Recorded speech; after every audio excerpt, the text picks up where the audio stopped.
There, I get to use you guys for some residual light here. But here's what I'm eating currently.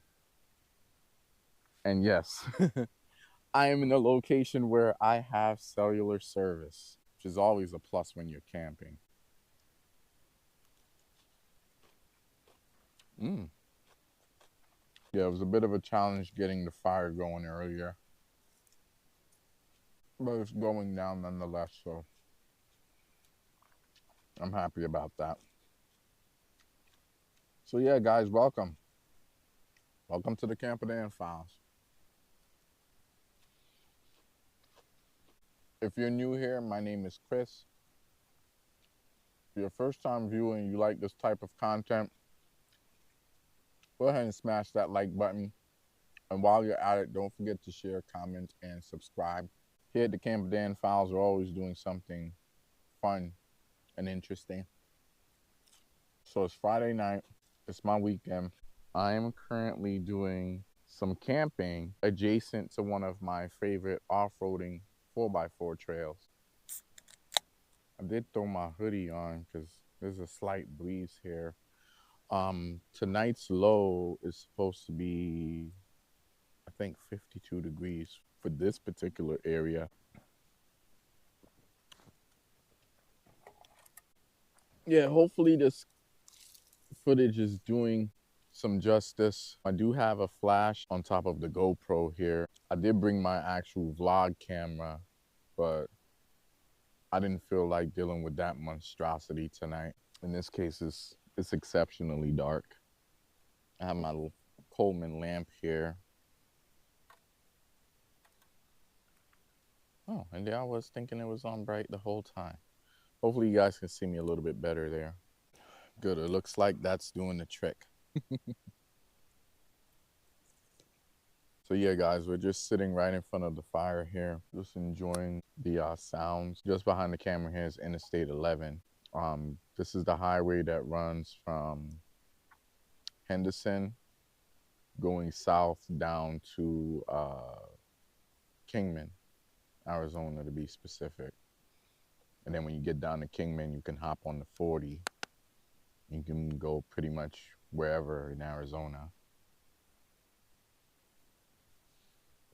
We're just across the border here. We're about 5 or 6 miles down from the Hoover Dam. And that's all I'm going to tell you. I'm not a gatekeeper of places, but one of the things that I've noticed as of late, especially post-COVID, there's a lot more people coming out to enjoy the outdoor spaces, and rightfully so. But with that comes a lot of, I guess you could say, inexperienced people, and that's just my way of politely putting things. But even here where I'm at right now, sadly, I see signs of trash. I'll show you guys more in the morning, but yeah, that's one of the things that we're seeing more and more. More and more people are starting to go out. But unfortunately,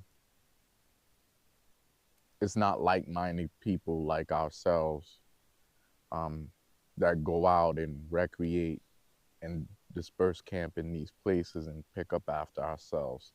These individuals like to come out and bring things and just discard of it out here in nature, which is beyond me. I pack in and pack out everything. And in most places where I go and camp, even with dispersed camping, primarily on Mount Charleston, we have dump sites all around the mountain, including not too far from many of the dispersed campgrounds that I like to frequent. And you would think that people would utilize those dump sites, and they don't. Instead, they just leave their trash everywhere in the forest. And it's just really sad to see that. And I don't particularly like having these kind of conversations, but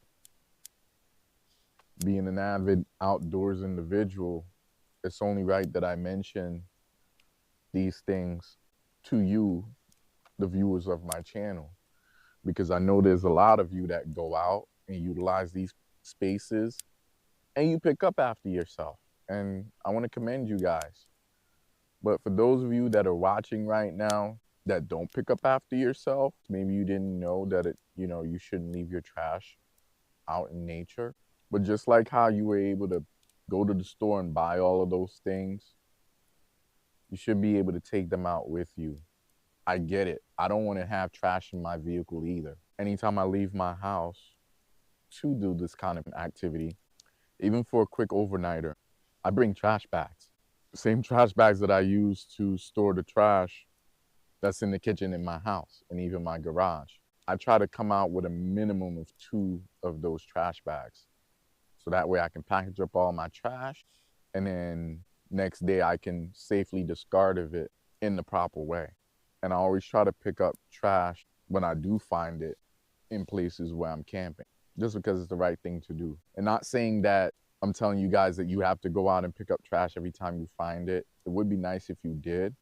But unfortunately, the level of trash that I'm speaking of, that you guys have probably witnessed firsthand, is not the kind of trash that you can just say, you know what, let me pick it up and just add it to my pile of trash and pack it out. Like, some of these bits of trash is like TVs, appliances. I'm not kidding when I say that there's a car part right now within my campsite, and when I show you guys tomorrow, it's probably gonna knock your socks off. I'm still floored that it's even here. I don't understand why it's here. It just doesn't make sense to me. And what I'm finding more and more is that it's not just one geographic location that you have to worry about these circumstances. It's nationwide. It's one thing to be out in nature and a piece of trash like gets away from you, like the wind took your trash and blew it and you couldn't exactly get to it. Those things happen. We know that they happen. But this is not one of those circumstances. This is where someone blatantly brings their trash out into the wilderness and then just dumps it there. That's my rant, and I digress.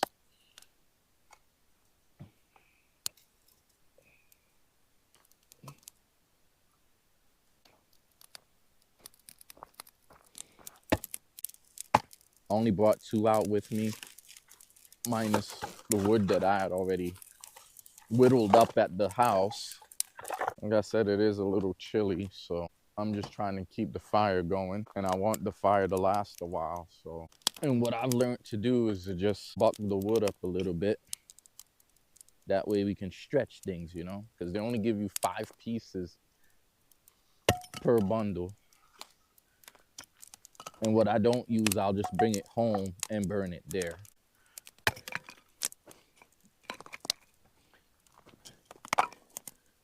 In the past,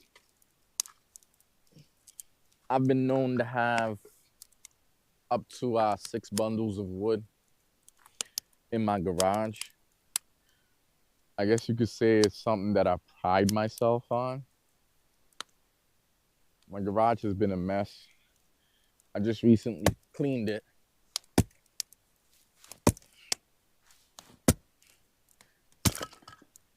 And I'm trying to get things reorganized. And one of the things that I'm working on is building up my wood pile again. Because there was a time where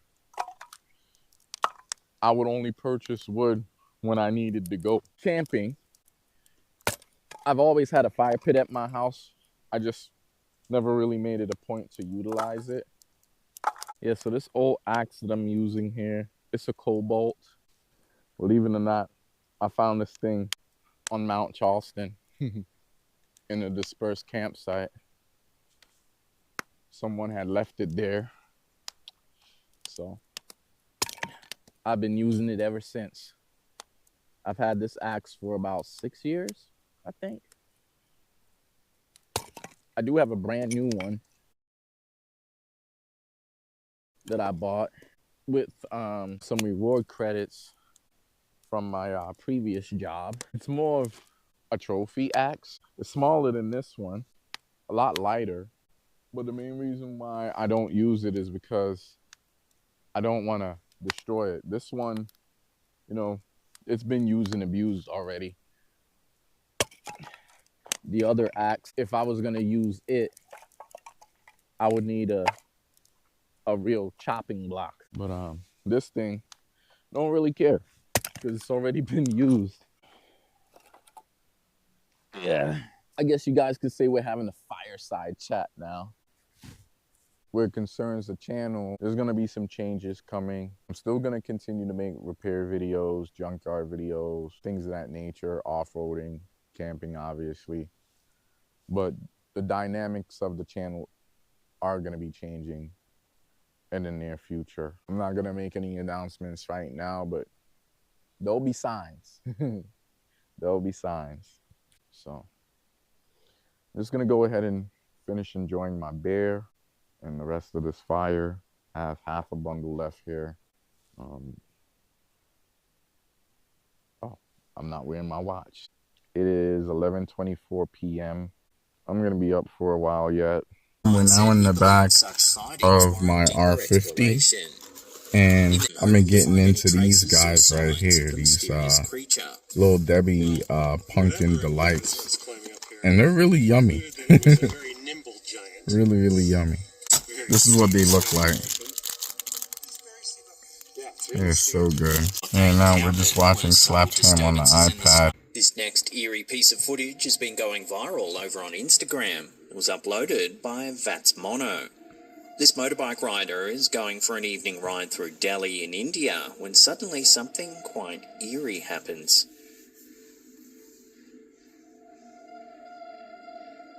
Oh no!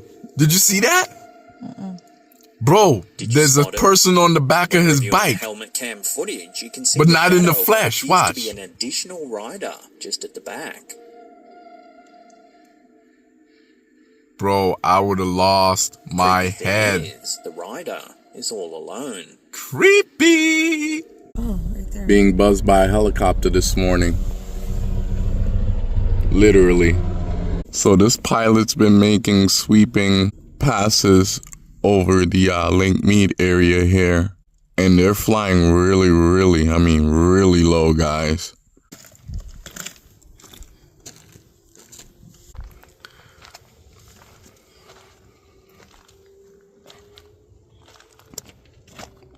Yeah, that's the lake down there. So this is the trash that I was talking about, guys. Unbelievable. All right, it's time to have some breakfast.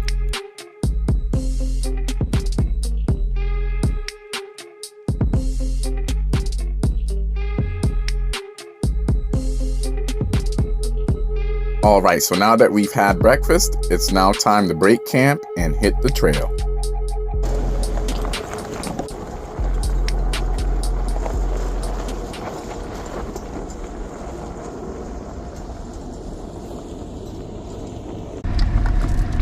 Trust the process.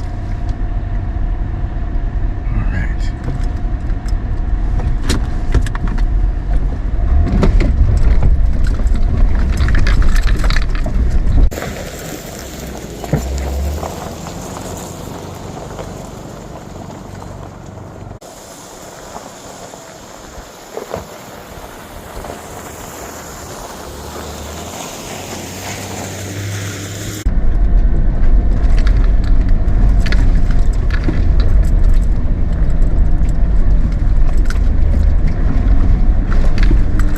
I am so happy and excited to be finally hitting this 4x4 trail, guys.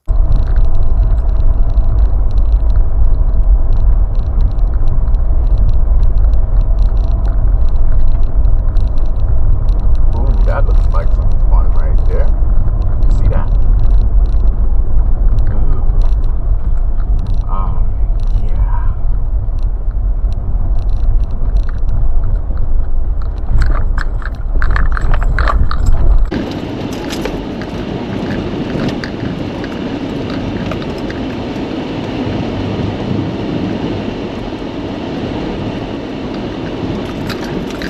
Yeah, guys, just enjoying this trail.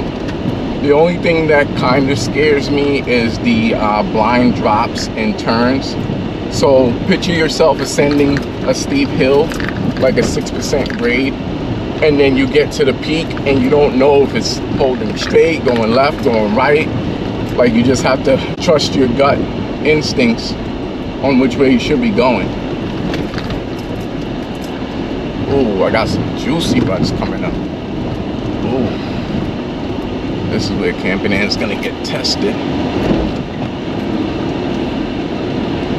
Wow, that is a deep rut. Come on, camping in. Eat stuff like this for breakfast. What I do is I take my time until I get to the actual peak so I can see. Damn, I can hardly see right here.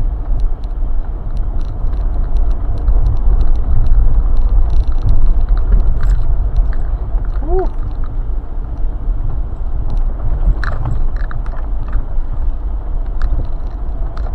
I gotta puff it up there a little bit.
Just making a quick stop along the trail here.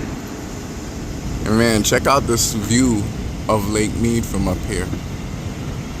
That is so awesome.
Thanks again for stopping by the Camperdan Files. If you've enjoyed today's video, go ahead and give it a like. And while you're at it, don't forget to share, comment, and subscribe. And until next time, keep using your Pathfinder as a Pathfinder, on or off the pavement.